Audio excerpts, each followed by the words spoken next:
Hey, brothers and sisters, hope you all well.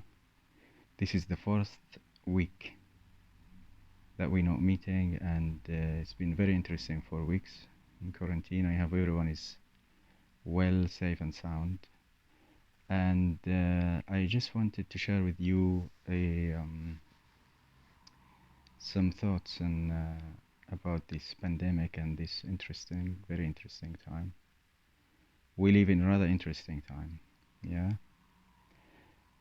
One of the things that I wanted to share with you is about the moral and the moral lessons and the morals and the moral lesson that we learn from this pandemic. I'm sure everyone been thinking about it, and one of the very, very interesting things that for the first time we had to think about who are these people that they are absolutely central,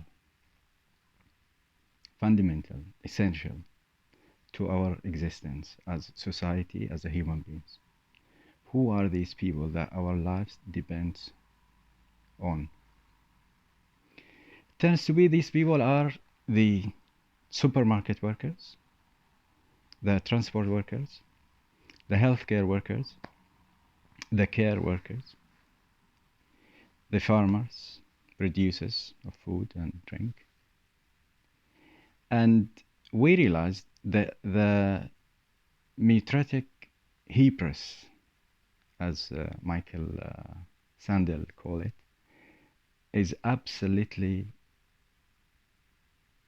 loud and clear in this situation. People like those the hedge fund managers, millionaires, CEOs, celebrities, they are accessories actually when it comes to our existence, our lives, our health, to the food we eat, to the medicine we take. Scientists seems to be the people that only scientists they will take us out to get rid of this disaster, to get rid of this virus, to come back to normal life if we find medicine or a vaccine. What happened to all these celebrities and footballers, and where are they now? I think our appreciation, the social appreciation to these sanctions in our society has been diminished totally. And we have to rethink the system of meritocracy. Meritocracy and in which in the last 40 years, based in merits and based in the ability to have the skill, the required skill to do certain jobs and so on, these thoughts and ideas and the philosophy of the meritocracy and so on, it's been totally wrong, because in the last 40 years the social mobility has been absolutely shattered, and we haven't seen any progress in social mobility. And now we have to rethink that again, because our existence actually rely mostly on people who have low paid jobs and came back from low economic backgrounds. I mean, in a kind of earning and so on, minimum wage and so on.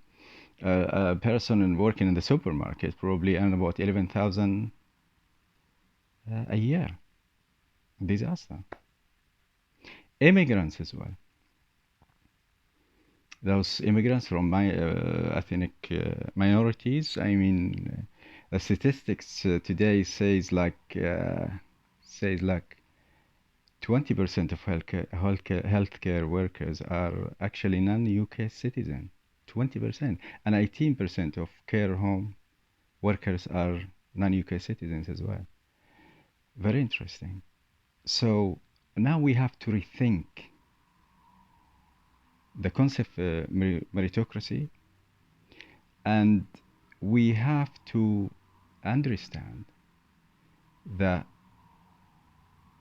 as Hegel once said, there is a evolution of history depends in fundamental changes or major events that it's introduced to society. For example, like the First World War or Second World War or the Spanish flu, or evidently this pandemic today. We have to rethink about uh, who we appreciate and who we uh, applause in society. And we have to understand who are these people that are totally fundamental to our existence. Today, we don't shop. Today, we're not looking for accessories. We don't go out. We don't, but we're still alive because of those heroes. We're still doing well, you know. In fact, these people, they just sacrifice their time and their safety and everything to keep us alive, to keep us safe, to keep us well. Not these, where are these people? What they have done to us? What they've done to us in this? I'm not saying this is something wrong with these people themselves. No, something wrong with us, with the society in general, with the system for meritocracy as well. Meritocracy, I mean. So uh, the other thing is uh, understanding these facts should lead to total change in our society in the future. We don't want to go now to a philosophical interpretations and philosophical questions how that gonna be happening and how that's gonna happen, or how those governments they gonna understand that. But we are, as people, we have to understand that. We have to think and rethink, you know, and make sense of what's happening now.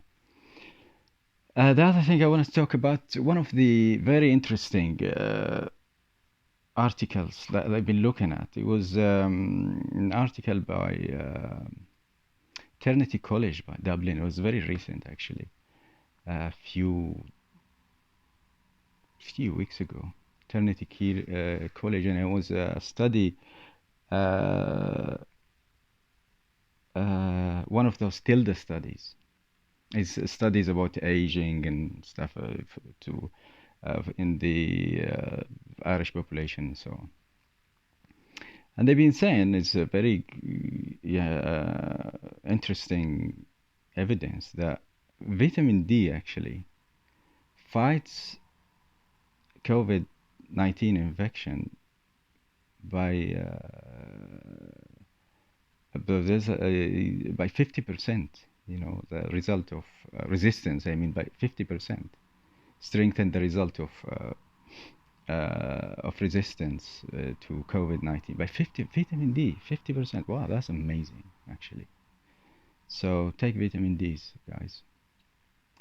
Take vitamin D, and hopefully we'll meet soon, and keep safe, and we'll meet again, inshallah. Take care.